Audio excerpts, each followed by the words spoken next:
It's another fine mess I've gotten us into, Lord. What are you going to do about it? That was literally my friend's prayer. And he had a great attitude. He had stepped out of faith and made a big decision. Not really big, huge. He had bought into this commercial building and he had great motivation. He bought in with this expectation that it would create a degree of financial independence so that literally he could step back from his business and devote more of himself to the kingdom. He was stepping out of faith, and we're supposed to be people of faith. He had great motivations. Everything seemed to be in alignment. But it rapidly became apparent that it wasn't God's leading, and that faith quickly turned into a long season of hardship. He bought in literally right before the 2008 real estate crisis. Now, fortunately, God, as always, was faithful and He was merciful, but that didn't mean there wasn't a season of hardship. We'll come back to that. But it highlights the need for leaders to understand confirmation bias. Confirmation bias is a way of describing the natural tendency that all of us have. I have it, you have it, we all have it. It's that tendency to take information, details, circumstances, opportunities, and interpret them from the viewpoint of what's most important to us, from our desires, our perspective, our values. What it means is, in a literal sense, is we take information that agrees with our vision, our passion, whatever it may be, and we give it greater credence. We overemphasize it. We give it real gravitas.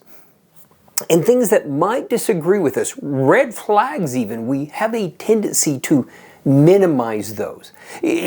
That's why it's called confirmation bias. We will confirm without realizing it's an emotional decision, those things that agree with our perspective, and we'll minimize those things. We'll discount to a great degree the things that disagree with our perspective.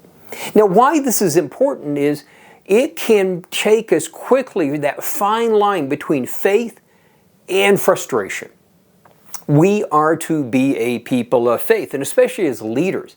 Things that we do, those things, those opportunities we pursue, the actions, the strategies we take, if they don't require faith, then it doesn't require God, and He's not really in it. But there is a fine line between the faith and frustration when God isn't in it. If it isn't His leading, that faith will rapidly turn to frustration. And where does this apply? Well, everywhere. Whether it's a ministry that legitimately needs more space for growth, interpreting opportunities as this must be the door that God is opening. I see people who step into investments because they seem like the opportunity God has for them for whatever purpose.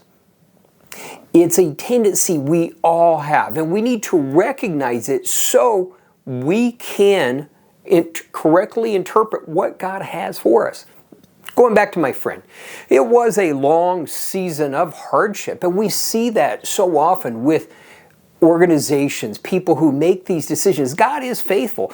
Just with my friend, God carried him through this long season of hardship, and ultimately he was eventually able to sell it for a profit. God brought a blessing out of it in the end. But ultimately, what happened?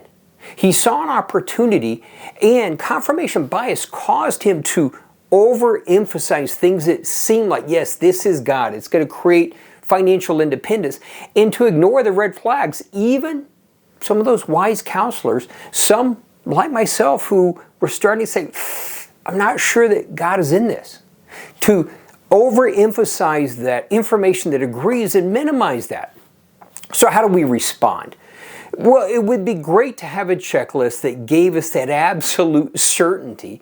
And again, that's why we are people of faith. So yes, we listen to wise counselors, those that we trust, that actually have wisdom in certain areas.